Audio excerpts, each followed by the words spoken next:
21. The Feast. Cara awoke feeling most refreshed from her nap.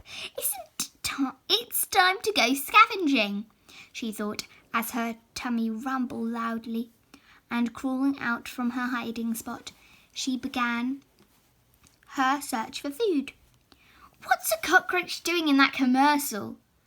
Thought Mrs. Peg, an 82-year-old widow who lived in a granny flat at the back of her daughter's garden.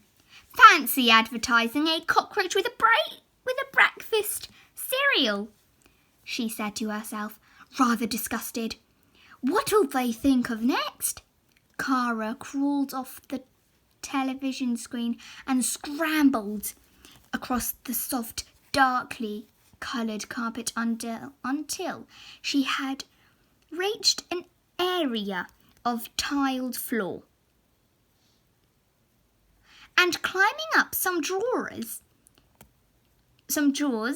Cara couldn't believe her luck when she found a huge array of food scraps lying around on the kitchen bench top. Traces of cake crumbs were scattered all over the kitchen sink, whilst half a slice of bread, a small cube of cheese, a half-eaten hamburger, and a few sticks of chips were littered all over the bench top. What a feast! Exclaimed Cara as she sampled everything in sight.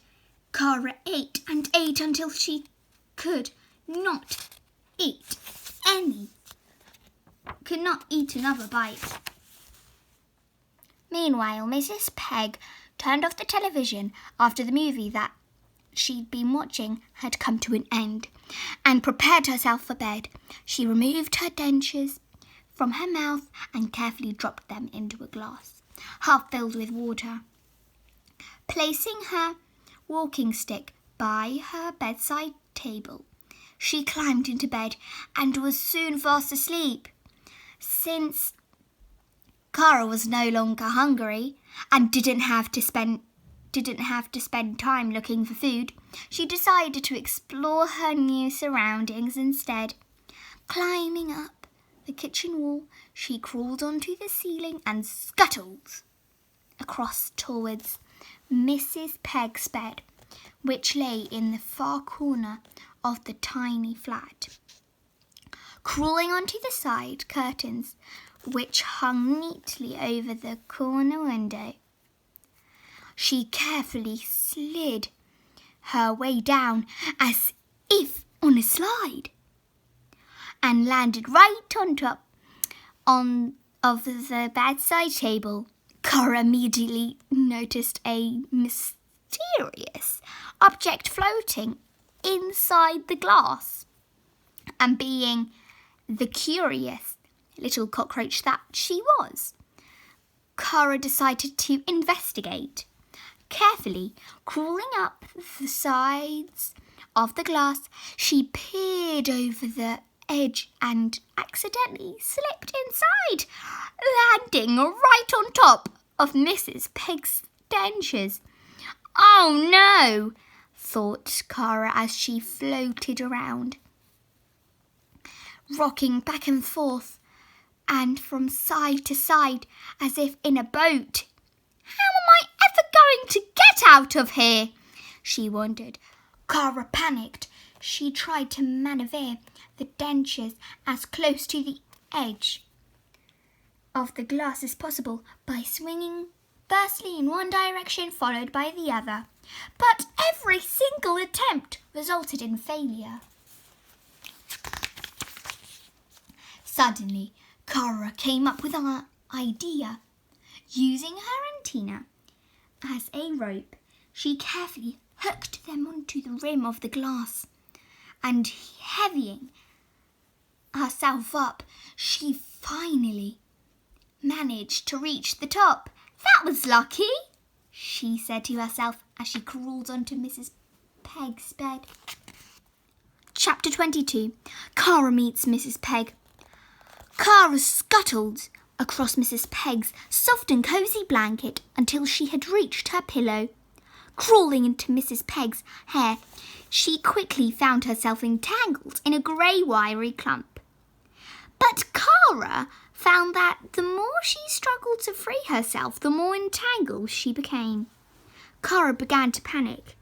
Mrs. Peg soon awoke from the constant tugging and pulling of her hair. Startled, she opened her eyes in the dark. Quickly reaching into her hair, Mrs. Peg frowned when she touched something hard and slippery. She gently tugged at the object, but failed to pull it out. She tugged a little harder. Finally, Mrs. Peg managed to pull the mysterious object out.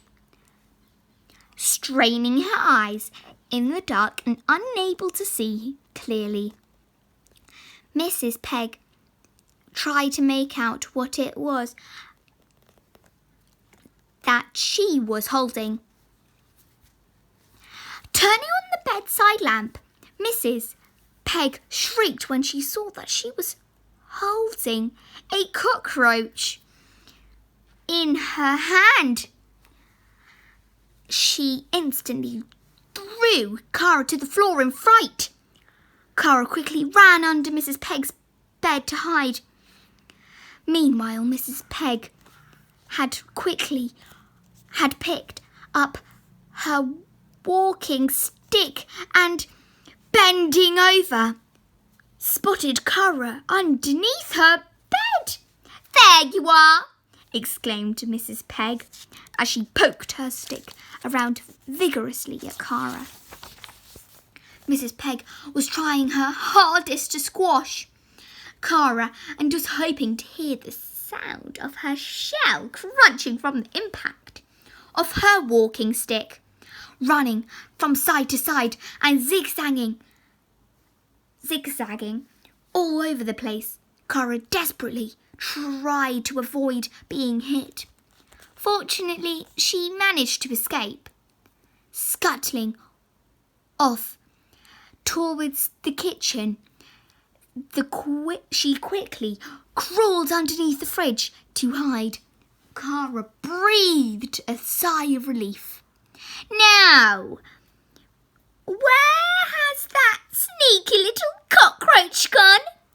You must be under here somewhere.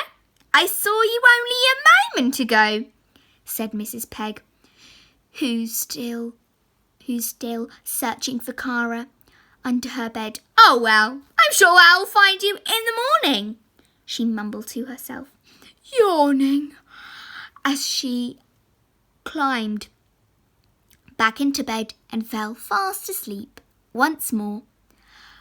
A ray of sunshine peeped through the slightly parted curtains as Mrs. Peg awoke to the sound of pigeons cooing outside her window. Reaching over to the glass that lay on her bedside table, she carefully placed the dentures back into her mouth and, taking hold of her walking stick, headed towards the kitchen. Opening the top cutlery drawer, Mrs. Peg shrieked and stepped back in horror. When she picked up a spoon, she hobbled her way to come as quickly as she could, and pressing down the button firmly, said in a panic, Benjamin, come quickly, please hurry," as she released the button. Benjamin, her grandson, answered, "I am coming, Nan. I'll be there in a minute." Benjamin raced into his grandmother's flat. "What is it? What's wrong, Nan?" he asked, thinking that something really terrible had happened. "In there," she said, pointing to the cutlery drawer. Walking over to the drawer, Benjamin laughed out loud when he saw Cara hiding underneath some spoons. Smiling, he said, "Nan, it's only a poor little cockroach. I'll take it out. I'll take it outside." Gently lifting Cara out of the drawer, he carefully set her down in the garden. Benjamin stood there for a moment, watching Cara scuttle off to find some shelter before going back inside, quietly chuckling to herself.